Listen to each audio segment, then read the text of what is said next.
मेरे प्यारे छात्रों, द एजुकेशन वर्ल्ड में आप सभी लोगों का बहुत-बहुत स्वागत है। उम्मीद करते हैं आप सभी लोग अच्छे होंगे। इसी के साथ शुरू करते हैं आज का ये क्लास। इस क्लास में हम बात कर रहे हैं प्रैक्टिस सेट 8वां की। तो हम इस प्रैक्टिस सेट 8वां का पूरा एनालिसिस करेंगे, फुल रिवीजन करेंगे। तो इसका एनालिसिस करने से पहले 2-4 बातें आपको मैं बता दूँ। मेरे चैनल पर नए हैं तो सबसे पहले आप चैनल को सब्सक्राइब करें और अधिक से अधिक लोगों तक शेयर करें, और जिससे कि क्या होगा कि हर किसी को ये इससे बेनिफिट मिल सके। 2-4 बातें आप लोग और भी सुन लीजिए। देखिएगा, इधर-उधर की बहुत सारी बातें चल रही है तो आप उस पे ध्यान मत दीजिए, ठीक ना? आप तैयारी पे ध्यान दीजिए, क्योंकि एडमिट कार्ड जिस दिन से आएगा, उस दिन से एडमिट कार्ड जिस दिन से आएगा, उस दिन से तैयारी करके आप क्या कर लीजिएगा। तो इसलिए तैयारी पहले से होगा। एडमिट कार्ड आएगा, सीधा एग्जाम में कूदेंगे, आप दुश्मन को सफाया कर डालेंगे, यानी क्वेश्चन सब को एकदम रौंद डालेंगे, एकदम धो डालेंगे सबको। तो पहले से तैयारी रहेगा तब ना। ऐसा थोड़ी कि युद्ध की घोषणा हो गई तब आप हथियार लेने जाइएगा। हथियार पहले से रखिए। और युद्ध की घोषणा क्या है? युद्ध तो जब आएगा तब कूद जाना है। तो इसलिए क्या करना है कि पहले से तैयारी रखिए, ठीक है? बहुत सारा इधर उधर का वीडियो भी यूट्यूब पे बहुत सारा चला। एक ये लेटर वायरल हुआ, दूसरा लेटर वायरल होगा, तीसरा लेटर भी वायरल होते रहेगा, ठीक है? तो उस सब पे ध्यान नहीं देना है। ऐसे देना है तो आप देते रहिए, क्योंकि आपको पता है कि 25 लाख, कम से कम 25 लाख लड़का फॉर्म भरा है। और सीट कितना है वो भी आपको पता ही है, लगभग 12,000 से कम ही सीट है। उसमें बहुत सारा इधर उधर आरक्षण होकर क्या सीट बचता है तो पता ही आप लोग को। तो एक बात और आप लोग को बता दें, देखिएगा कुछ नियम में कुछ चेंजेस क्या है कि सेट में जो है, जैसे कि आप लोग को क्या क्या चेंजेस है वो भी बताएंगे आपको। देखिएगा, ज्ञान बिंदु का जो 15 प्रैक्टिस सेट है, जो पहले सुबह में देते थे, ज्ञान बिंदु वाला 15 प्रैक्टिस सेट था। लिखते पे इसमें नहीं ना बनता है, उस बोले तो है 2-5 दिन में सॉल्व करेंगे लिखने वाला प्रॉब्लम। तो ये 15 प्रैक्टिस सेट खत्म हो गया, तो उसके जगह अब आप लोग को ये 7 से 7:30 के बीच में अब आपको ये मिलेगा, ये ठीक है। ये वॉल्यूम 1 है, तो ये 7 से 7:30 के बीच में आपको ये मिल जाएगा। इसका वॉल्यूम 2 है, वो भी आपको मिलेगा, पर वो कब मिलेगा? तो जिस समय ये मिलता था आपको ये प्रैक्टिस सेट 3 3:30 के आसपास, उस समय आपको वॉल्यूम 2 मिलेगा। वॉल्यूम 2 आपको अल्टरनेट डे करके मिलेगा, हाँ, वो डेली नहीं मिलेगा। तो एक बात और आप लोग को बता दें कि अभी हमारे चैनल पे ये तो आप ज्ञान बिंदु खत्म हो गया वो देख ही लिए हैं। इडुटेरिया का भी आप लोग को दे ही चुके हैं, उसका भी 15 सेट है। खान सर वाला जो आरबीडी पब्लिकेशन का आता है वो भी 27 सेट है, तो वो भी आपको दे ही चुके। मेरे चैनल पे वो सब दिया हुआ है, तो आप वहां से जाके सारा वीडियो देखे पिछला। ऐसा नहीं कि वो वहां रखा हुआ है तो वहां पे डाला हुआ है तो लोग देख रहे हैं, तो आप लोग भी उससे जुड़िए और उसको देखिए और प्रैक्टिस में लगे रहिए। प्रैक्टिस जितना कीजिएगा उतना आपको फायदा मिलेगा, और एकदम 100% फायदा वाला लिख के देते हैं, लाइए।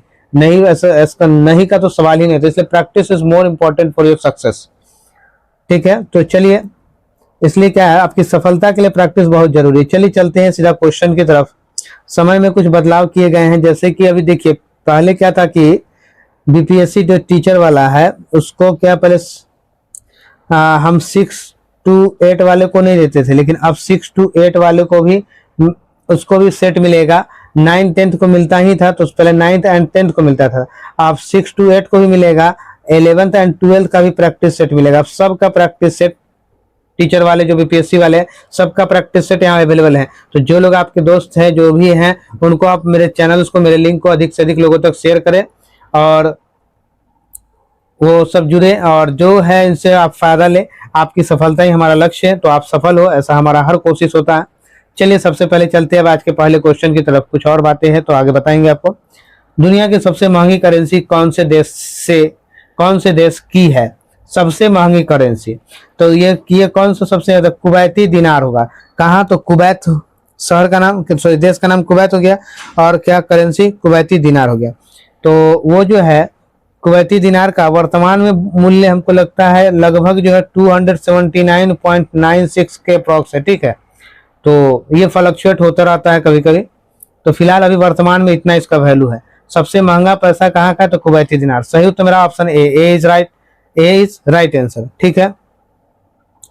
ओमानी रियाल कहाँ की है? ओमानी रियाल जो है ओमान देश की है। ओमान कंट्री की है। बहरैनी दिनार जो है वो बहरीन कंट्री की है। तो ये तो नाम से ही पता चल जा रहा है कौन कहाँ का है। मेरे प्यारे छात्रों, एक बात और आप जानिए, कुवैत जो है ये कब आजाद हुआ? तो 1961 में, यानी हमारे बाद आजाद हुआ है ये स्वतंत्र देश बना। पहले ये देश था पर ये स्वतंत्र देश नहीं था, तो 1961 में ये इंडिपेंडेंस यानी स्वतंत्र देश बना। चलिए नेक्स्ट क्वेश्चन की तरफ चलते हैं। इस क्वेश्चन पे ज्यादा टाइम भी आप लोग का लग गया तो कहेंगे कि बहुत लंबा समय लग जाता है। एक्सप्लेनेशन करेंगे तो लगेगा ही, अदरवाइज क्या करेंगे, सिर्फ आंसर डालेंगे तो नहीं लगेगा। चलिए मेरे प्यारे छात्रों, भारतीय योजना के संदर्भ में निम्नलिखित कथनों पर विचार कीजिए। भारत में जो योजना है उसके पर विचार करें। द्वितीय पंचवर्षीय योजना ने भारी उद्योग की स्थापना पर बल दिया था। हाँ, दिया था, द्वितीय पंचवर्षीय योजना में था। तृतीय पंचवर्षीय योजना में औद्योगिकरण की रणनीति के रूप में आयात प्रतिस्थापना की अवधारणा को प्रारंभ किया गया। आयात प्रतिस्थापना की अवधारणा को प्रारंभ किया गया, तो ये क्वेश्चन आपका जो है, हाँ, तीसरी पंचवर्षीय योजना में, क्योंकि आयात पर प्रतिस्थापना पर अवधारणा को प्रारंभ किया गया क्योंकि सामान का आयात किया जा सके। तो दूसरा भी मेरा सही। जब दोनों सही हो गया तो कौन सा आंसर होगा? तो ऑप्शन मेरा सी हो जाएगा। ऑप्शन सी जो राइट आंसर। आइए तीसरा नंबर क्वेश्चन की तरफ चलते हैं। मेरा थर्ड नंबर क्वेश्चन कह रहा है, पंचायती राज से संबंधित निम्नलिखित कथनों में से कौन सा सही नहीं है? जो सही नहीं है उसके बारे में आपको बताना है।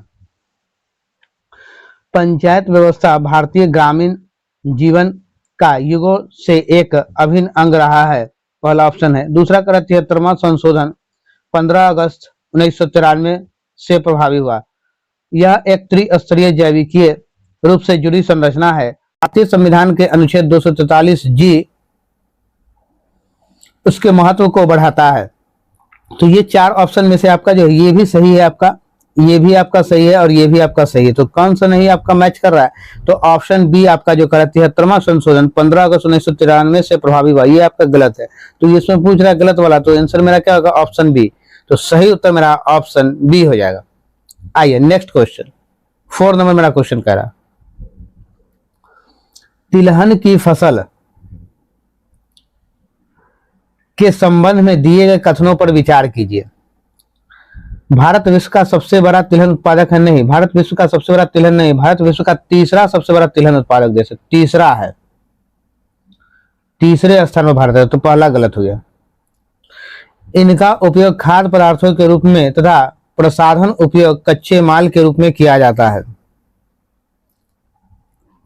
हाँ, दूसरा सही है। इसका उपयोग खान पान के रूप में करते हैं ना, कच्चे तिल का हम लोग खाते पीते, खूब पकौड़ा तल के। तिल उत्तरी भारत में खरीफ की फसल है तथा दक्षिणी भारत में ये रबी की फसल है। कराइए, उत्तरी भारत में खरीफ की फसल है तथा दक्षिणी भारत में यह जो है रबी की फसल है। तो ये भी आपका सही है, ठीक है। तो 2 और 3 आपका सही किसमें मिल रहा है? तो 2 और 3 आपका ऑप्शन डी मिल रहा है, तो मेरा सही उत्तर ऑप्शन डी हो जाएगा।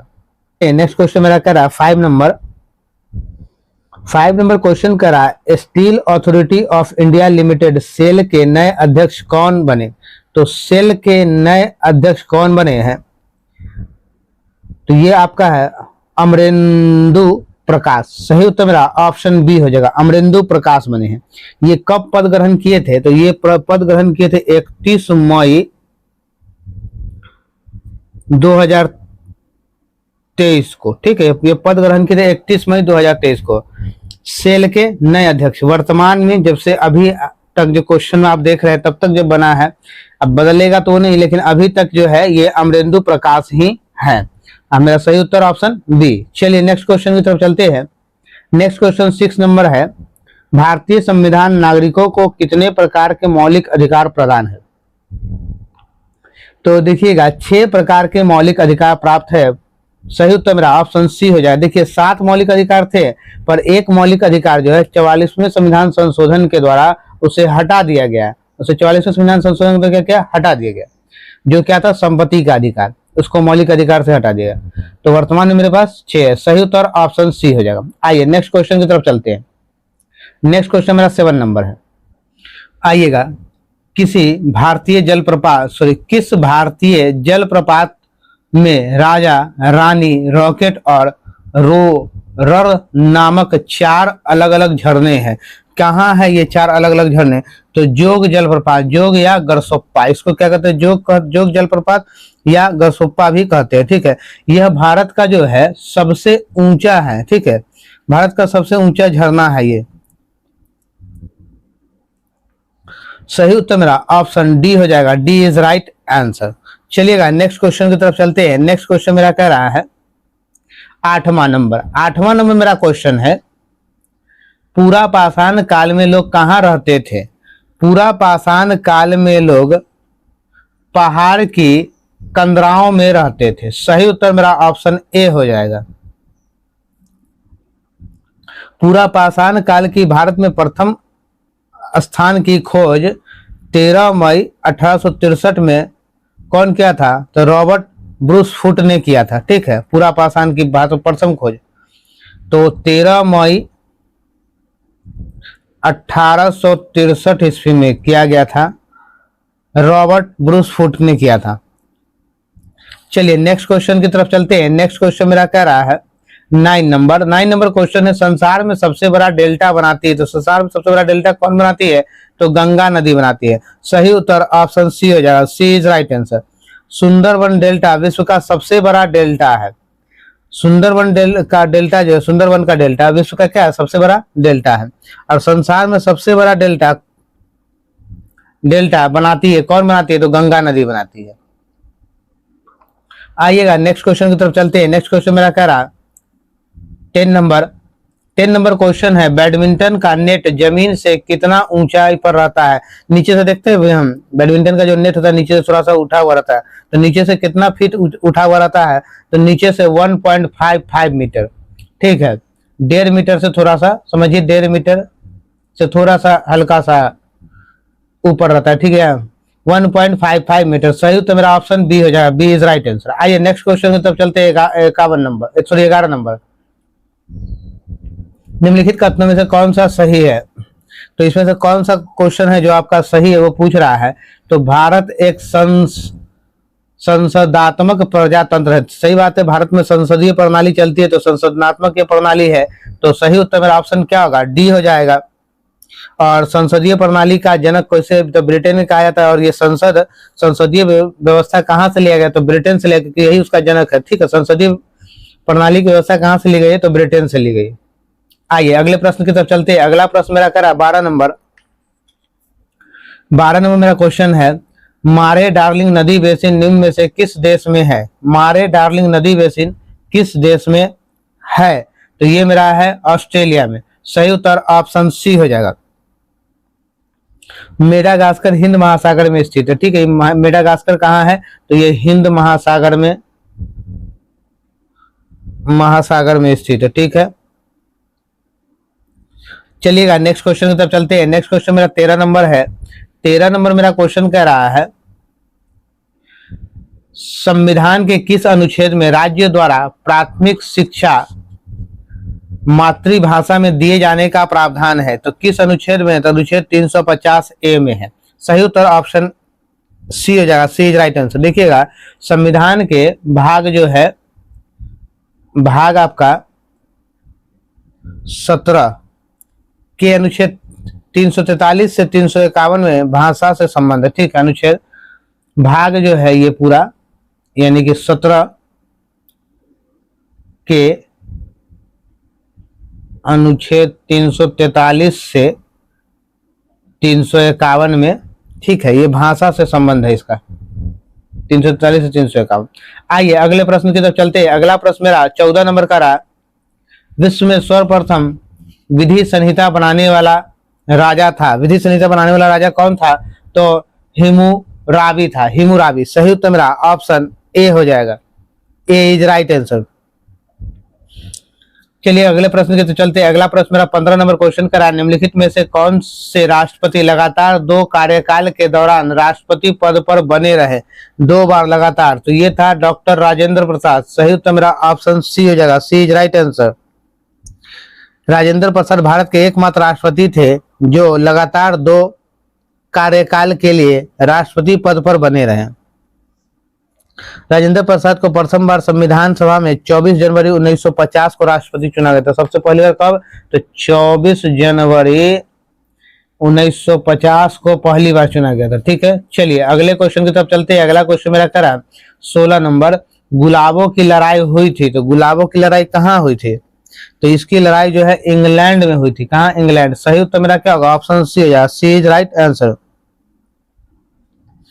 देखिएगा, गुराबों की लड़ाई में सामंतवाद को धराशाही कर दिया गया।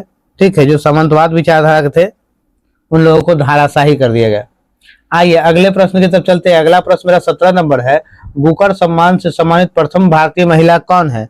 बुकर सम्मान से सम्मानित प्रथम भारतीय महिला तो कौन है? तो ये होगा अरुंधति राय। सही उत्तर मेरा ऑप्शन ए हो जाएगा, ए इज राइट आंसर। अरुंधति राय को the God of small things के लिए बुकर पुरस्कार मिला था। ठीक है, किसके लिए? The God of small things के लिए। ये कब लिखा है ये पुरस्कार जो है कब मिला था इनको बुकर पुरस्कार? तो 1997 में, 1997 में दिया गया था बुकर पुरस्कार। आइएगा नेक्स्ट क्वेश्चन की तरफ चलते हैं। नेक्स्ट क्वेश्चन मेरा कह रहा है विश्व स्वास्थ्य संगठन WHO का मुख्यालय कहाँ है? तो WHO का मुख्यालय जो है मेरा जिनेवा में है। सही उत्तर मेरा ऑप्शन डी हो जाएगा, डी इज राइट आंसर। ठीक है, अगर पूछे इसकी स्थापना कब की गई WHO को तो कहिएगा 7 अप्रैल 1948 को इसकी स्थापना की गई थी। ठीक है, आइए नेक्स्ट क्वेश्चन की तरफ चलते हैं। नेक्स्ट क्वेश्चन मेरा 19 नंबर है। दिल्ली समझौता के दौरान ब्रिटिश भारत का वायसराय कौन था? ब्रिटिश भारत का वायसराय, दिल्ली समझौता के दौरान ब्रिटिश भारत का वायसराय कौन था? तो लॉर्ड इरविन था। सही उत्तर ऑप्शन डी हो जाएगा, डी इज राइट आंसर। आइएगा नेक्स्ट क्वेश्चन की तरफ चलते हैं। नेक्स्ट क्वेश्चन क्या है? 20 नंबर का रहा, रूस का मैनचेस्टर किसे कहा गया है? रूस का मैनचेस्टर किसे कहा गया है? तो इवा नोवा को रूस का मैनचेस्टर कहा गया। सही उत्तर मेरा ऑप्शन डी हो जाएगा, डी इज राइट आंसर। ठीक है, अगर आपसे पूछे जापान का मैनचेस्टर किसे कहा जाता है तो क्या कहेंगे आप? ओसाका को। ओसाका को क्या कहते हैं? जापान का मैनचेस्टर है। अगर आपसे पूछ ले भारत का मैनचेस्टर तो आप क्या कहेंगे? उत्तर भारत का मैनचेस्टर, भारत का मैनचेस्टर आपसे पूछा जाए तो भी करके बता सकते हैं। भारत का मैनचेस्टर भी हमने पूछा तो भारत का मैनचेस्टर या बोस्टन दोनों एक ही बात है। भारत का मैनचेस्टर और बोस्टन आपसे कहे तो क्या लिखेंगे आप? अहमदाबाद लिखेंगे। ठीक है, और उत्तर भारत का मैनचेस्टर आपसे पूछे तो आप लिखेंगे कानपुर को। ठीक है, दक्षिण भारत का मैनचेस्टर आपसे पूछे तो लिखेंगे कोयम्बटूर को। ठीक है, चलिए नेक्स्ट क्वेश्चन पे चलते हैं। नेक्स्ट क्वेश्चन मेरा 21 नंबर कह रहा है। 21 नंबर मेरा क्वेश्चन है, मानचित्र में नीले रंग का प्रयोग किसके प्रदर्शन से होता है? नीले रंग का प्रयोग किसके प्रदर्शन से होता है? तो नदी के। देखिएगा, मानचित्र में नीला रंग को प्रदर्शित किया जाता है तो जहां भी नदी होगा, जो पानी एरिया है उन सबको क्या कहते हैं हम लोग? नीला रंग से दर्शाते हैं, क्योंकि ऊपर से देखने पर पानी नीला नीला दिखाई देता है। तो सही उत्तर मेरा ऑप्शन सी हो जाएगा। आइएगा नेक्स्ट क्वेश्चन की तरफ चलते हैं। नेक्स्ट क्वेश्चन मेरा 22 नंबर का रहा है, निम्नलिखित अभिलेखों में से किसमें कालिदास का नाम मिलता है? तो कालिदास का नाम किस अभिलेख में मिलता है? तो ए होल अभिलेख में। सही उत्तर ऑप्शन डी हो जाएगा, D is right answer. Next 23 number, walker cup का संबंध किस खेल से है? वाकर कप का संबंध जो है गोल्फ से है। सही उत्तर मेरा ऑप्शन ए हो जाएगा। गोल्फ खेल से संबंधित कप जो है, देखिएगा हम आपको बता देते हैं। देखिएगा, राइडर कप इसी से संबंधित है, prince Wales cup, Nomura trophy और मुथैया गोल्ड कप। ये सब कप किससे संबंधित है? तो ये सब कप गोल्फ खेल से संबंधित है। चलिए नेक्स्ट क्वेश्चन की तरफ चलते हैं। नेक्स्ट क्वेश्चन मेरा 24 नंबर का रहा, मैं एक समाजवादी और गणतंत्रवादी हूं और मुझे राजाओं और राजकुमारों में विश्वास नहीं है। यह वक्तव्य संबंधित है, यह वक्तव्य किसका है? यह वक्तव्य पंडित जवाहरलाल नेहरू का है। सही उत्तर मेरा ऑप्शन डी हो जाएगा। आइएगा नेक्स्ट क्वेश्चन 25 नंबर, भारत में बेरोजगारी का प्रमुख कारण है? तो भारत में बेरोजगारी का प्रमुख कारण जनसंख्या में तीव्र वृद्धि है। सही उत्तर ऑप्शन बी हो जाएगा। आइए नेक्स्ट क्वेश्चन की तरफ चलते हैं। सांकेतिक मुद्रा व्यवस्था किसने लागू की? सांकेतिक मुद्रा व्यवस्था मोहम्मद बिन तुगलक ने। सही उत्तर ऑप्शन डी हो जाएगा, डी इज राइट आंसर। अगले प्रश्न की तरफ चलते हैं। अगला प्रश्न मेरा 27 नंबर, बाजार नियंत्रण नीति पहली बार किसने अपनाई? बाजार नियंत्रण नीति को पहली बार किसने अपनाई? तो अलाउद्दीन खिलजी ने। सही उत्तर ऑप्शन सी हो जाएगा। 28 नंबर, निम्नलिखित में से कौन सा क्षेत्र टोडा जनजाति का मूल निवास स्थान है? टोडा जनजाति का मूल निवास स्थान है? तो ये हो जाएगा नीलगिरी पहाड़ी क्षेत्र। क्या हो जाएगा? नीलगिरी पहाड़ी क्षेत्र। सही उत्तर मेरा ऑप्शन डी हो जाएगा। D is right answer. आइएगा नेक्स्ट क्वेश्चन। हिंदी साहित्य का स्वर्ण युग किसके शासन काल में हुआ? हिंदी साहित्य का जो है स्वर्ण युग किसके शासन काल में हुआ था? तो ये था अकबर के शासन काल में। सही उत्तर हमारा ऑप्शन ए हो जाएगा। ठीक है, अकबर ने अनुवाद विभाग की स्थापना की थी। चलिए नेक्स्ट क्वेश्चन की तरफ चलते हैं। नेक्स्ट क्वेश्चन मेरा कह रहा है 30 नंबर क्वेश्चन आपका है, बिहार की कुल जनसंख्या का कितना प्रतिशत भाग कृषि पर आश्रित है? तो कृषि पर आश्रित जो है बिहार की कुल जनसंख्या 77%। सही उत्तर अब ऑप्शन बी हो गया, यानी लगभग समझ लीजिए 77 यानी 80 के आसपास आप अगर अप्रॉक्स में कहे तो आप मान सकते हैं इतना जनसंख्या हमारे पास क्या है, सिर्फ कृषि पे डिपेंड है बिहार में। आइएगा नेक्स्ट क्वेश्चन की तरफ चलते हैं। निम्नलिखित में से किस एक्ट द्वारा भारत के वायसराय को अध्यादेश जारी करने की शक्ति प्रदान है? किस एक्ट के द्वारा यानी किस प्रावधान के द्वारा भारत के वायसराय को अध्यादेश जारी करने का अधिकार है? तो क्या है? Indian council act 1861। सही उत्तर मेरा ऑप्शन बी हो जाएगा। B is right answer. आइएगा अगले प्रश्न की तरफ चलते हैं। 32 नंबर मेरा क्वेश्चन कर रहा है, अंग्रेजी ईस्ट इंडिया कंपनी को भारत में व्यापार करने का चार्टर किसे प्रदान किया है? तो ये चार्टर किसे प्रदान किया गया है? तो ये क्या महारानी एलिजाबेथ प्रथम ने, देखिए ठीक ना, ईस्ट इंडिया कंपनी को भारत में व्यापार करने का चार्टर दिया गया। तो किसने दिया? तो महारानी एलिजाबेथ ने दिया था।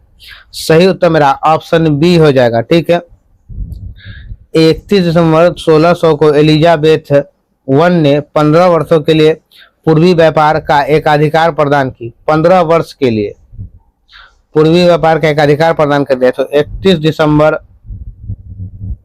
1600 ईस्वी में यह अधिकार मिल गया था। आइएगा अगले प्रश्न की तरफ चलते हैं। अगला प्रश्न मेरा करा है, म्यांमार कब आजाद हुआ था? तो म्यांमार भी इसका मतलब गुलाम था, तभी तो वो आजाद हुआ। तो म्यांमार आजाद कब हुआ? तो ये 1948 में। डेट के साथ आपसे पूछेगा तो 4 जनवरी 1948 है। ठीक है, सही उत्तर मेरा ऑप्शन बी हो जाएगा, 4 जनवरी 1948 को। आइएगा इसमें एक बात आप और जान लीजिए, भारत सरकार अधिनियम 1935 के द्वारा बर्मा को भारत से अलग कर दिया गया था। ठीक है ना, बर्मा को भारत से अलग कर दिया, यानी बर्मा को आज करंट में नाम क्या है? म्यांमार है। आइएगा 34 में मेरा क्वेश्चन कह रहा है, भारत में लॉर्ड कॉर्नवालिस ने कौन सी प्रथा प्रारंभ की? तो कॉर्नवालिस ने अस्थायी बंदोबस्त की प्रथा प्रारंभ की। सही उत्तर ऑप्शन बी हो जाएगा। B is right answer. ठीक है, ये कॉर्नवालिस ने 23 मार्च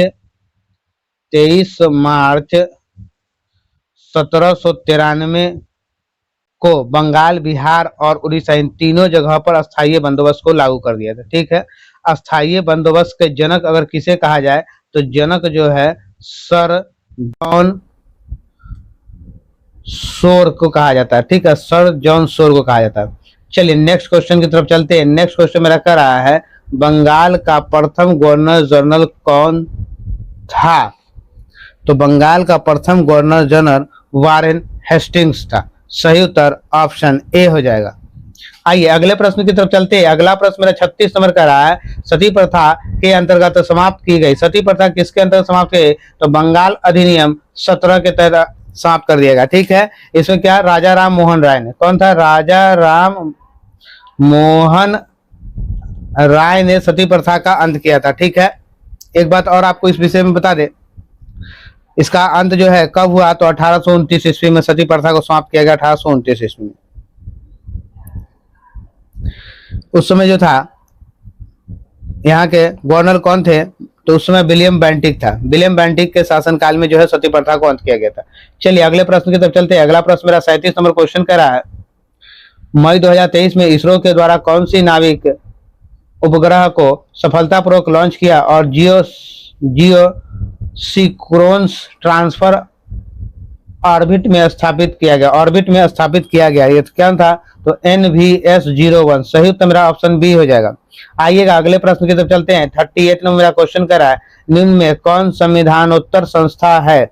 संविधानोत्तर संस्था है आपका ऑप्शन में कौन? नीति आयोग। सही उत्तर मेरा ऑप्शन सी हो जाएगा। पहले इसका नाम योजना आयोग था और 1 जनवरी 2015 से इसका नाम बदल के नीति आयोग कर दिया गया। इसके पदेन अध्यक्ष कौन होते हैं? तो प्रधानमंत्री होते हैं। आइएगा अगले प्रश्न की तरफ चलते हैं। अगला प्रश्न मेरा क्या रहा है, बिपिन चंद्रपाल अपने राजनीतिक जीवन के प्रारंभ में निम्नलिखित में से क्या करते थे? तो प्रारंभिक जीवन में क्या करते? उदारवादी थे। सही उत्तर मेरा ऑप्शन ए हो जाएगा। ए इज राइट आंसर।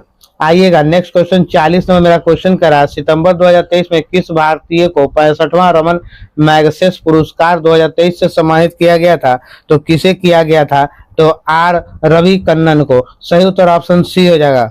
आइएगा अगले प्रश्न की तरफ चलेंगे। 41 नंबर मेरा क्वेश्चन कह रहा है, 95 अकादमी पुरस्कारों में किस भारतीय फिल्म ने सर्वश्रेष्ठ वृत्त चित्र लघु फिल्म श्रेणी में ऑस्कर पुरस्कार 2023 जीता? ऑस्कर पुरस्कार कितना जीता? 2023 जीता। सही उत्तर द एलिफेंट विहर्स पर्स था, विहर्स पर्स था। सही उत्तर मेरा ऑप्शन सी हो जाएगा। C is right answer. आइएगा अगले प्रश्न की तरफ चलते हैं। 42 नंबर करा, इंडियन एसोसिएशन की स्थापना किसने की थी? तो इंडियन एसोसिएशन की स्थापना सुरेंद्र नाथ बनर्जी ने की थी। सही उत्तर मेरा ऑप्शन डी हो जाएगा। आइएगा सुरेंद्र नाथ बनर्जी और आनंद मोहन बोस के साथ मिलकर 1876 ईस्वी में कलकत्ता में किया था इसकी स्थापना। ठीक है, इसकी स्थापना 1876 ईस्वी में किया गया था। सुरेंद्र नाथ बनर्जी, ठीक, उसके साथ साथ कौन? आनंद मोहन ने मिलकर इसकी स्थापना की थी। आइए अगले प्रश्न की तरफ चलते हैं। अगला प्रश्न मेरा 43 नंबर का रहा है, निम्नलिखित देशों के मुद्राओं के संदर्भ में गलत विकल्प का चुने। गलत विकल्प जो है इसमें दिया है उसको चुनना है।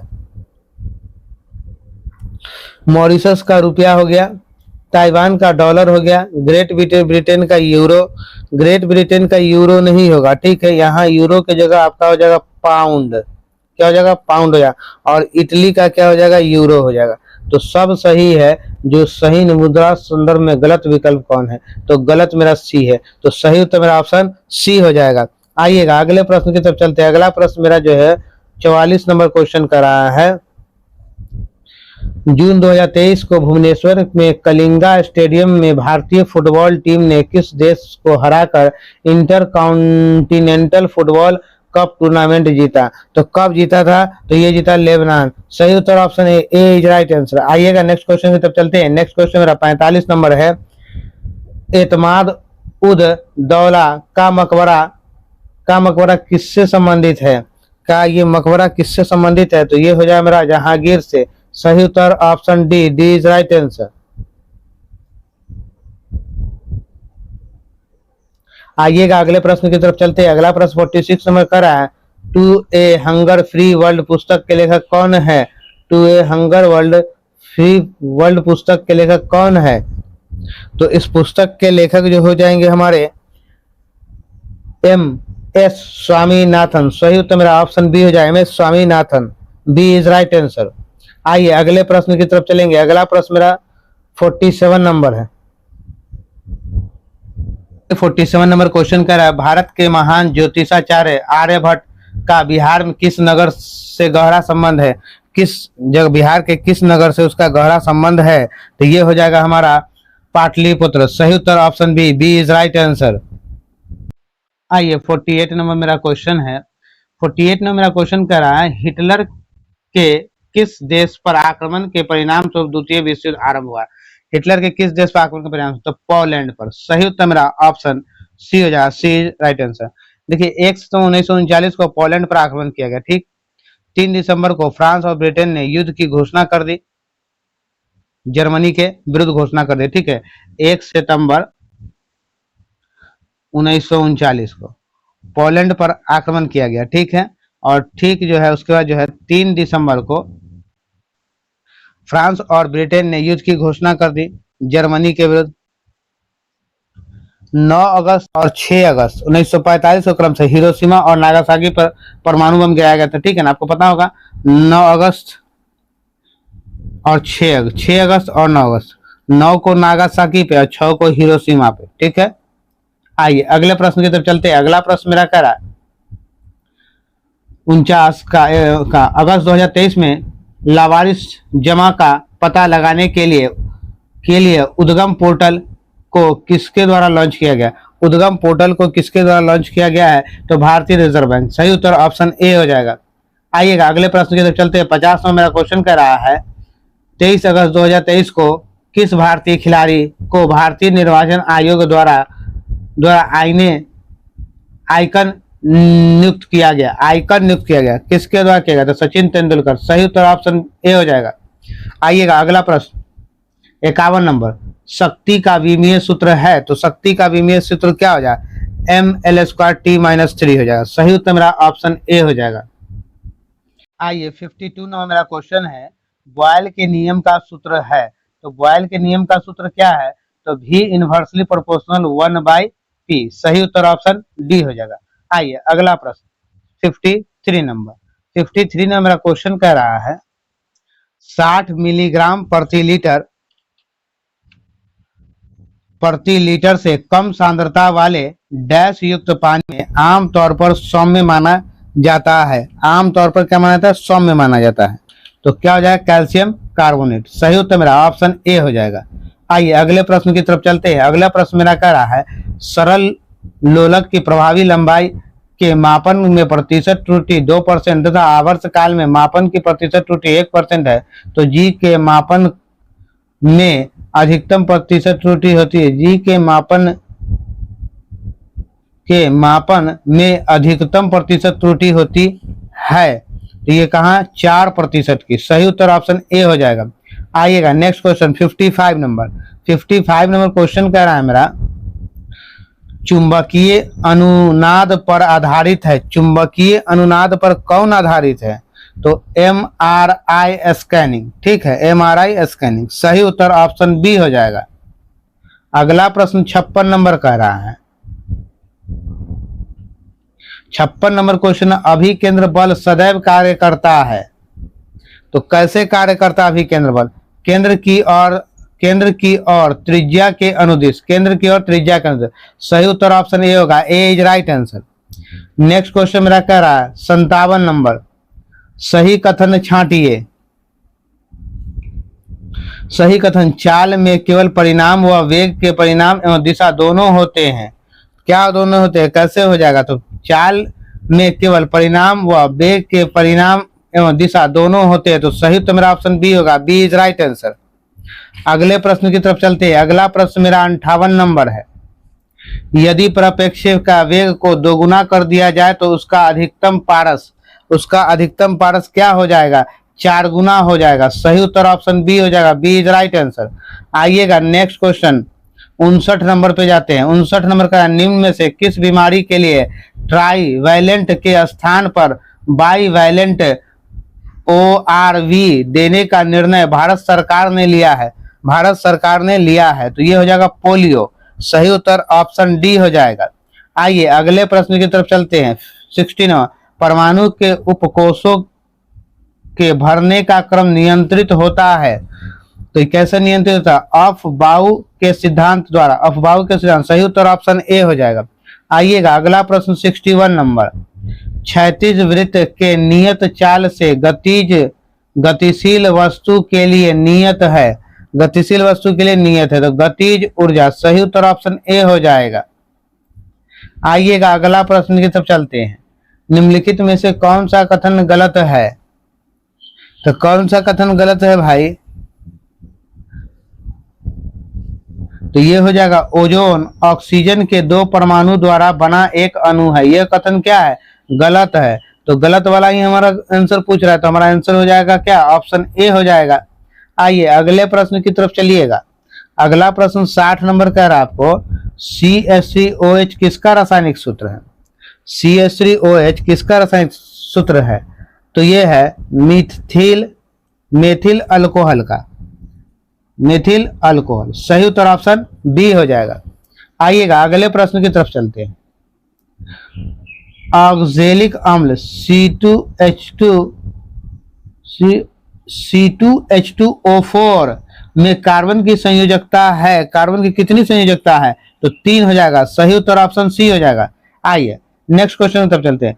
गुर्दे में उत्पन्न मूत्र डैश से होकर मूत्राशय में पहुंचता है, जहां इसे संचित किया जाता है, यानी जहां इसे संचित किया जाता है, ठीक है, मूत्रवाहिनी होता है। सही उत्तर ऑप्शन ए हो जाएगा।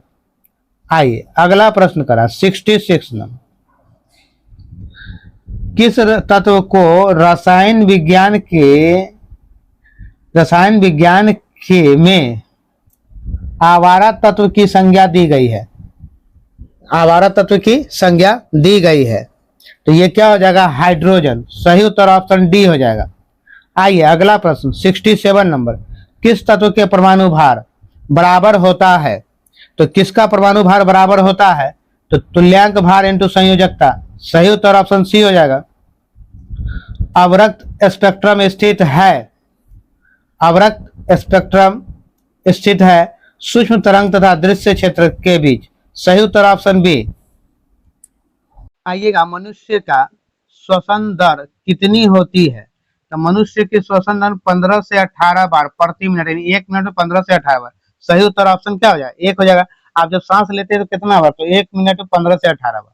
आइए अगला प्रश्न की तरफ चलेंगे। अगला प्रश्न मेरा कर रहा है 70 नंबर। वृद्धि हार्मोन का स्रावन किसके द्वारा होता है? तो पिट्यूटरी के द्वारा होता है। सही उत्तर ऑप्शन बी हो जाएगा। आइएगा 71 नंबर।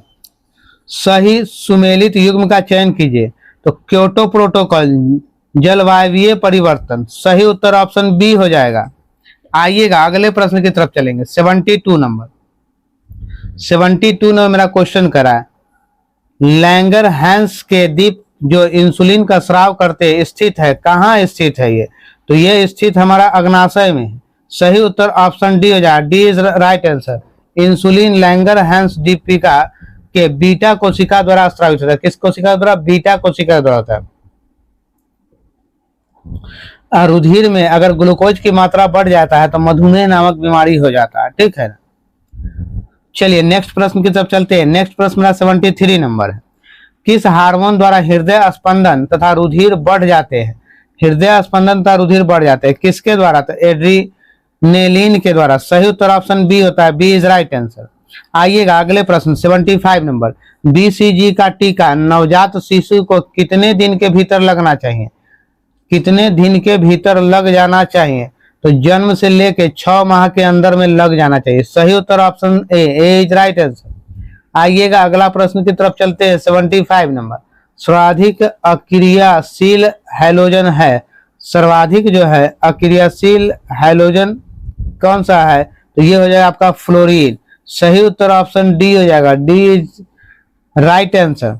आइए नेक्स्ट क्वेश्चन की तरफ चलेंगे। नेक्स्ट क्वेश्चन मेरा जो है अब यहाँ से मैथ आ गया आपका, ठीक है। ये 25 क्वेश्चन मैथ होगा और बाकी का फिर 50 क्वेश्चन आपका रीजनिंग होगा। मेरे प्यारे छात्र, आप मेरे चैनल पर नए हैं तो सबसे पहले चैनल को सब्सक्राइब कर ले, अधिक से अधिक लोगों तक शेयर करें और कमेंट में अपना जरूर दिया करें। मेरे प्यारे छात्रों, आपकी सफलता ही मेरा लक्ष्य है, तो आप हमारे चैनल से जुड़े रहिए और अधिक से अधिक लोगों तक शेयर कीजिए, जिससे कि उनको भी हमारे चैनल का फायदा मिल सके, क्योंकि बीपीएससी वाले का हर क्लास 6 से लेकर 12 तक का हम प्रैक्टिस सेट दे रहे हैं। चलिए फिर मिलते हैं नेक्स्ट वीडियो में। जय हिंद, जय बिहार, भारत माता की।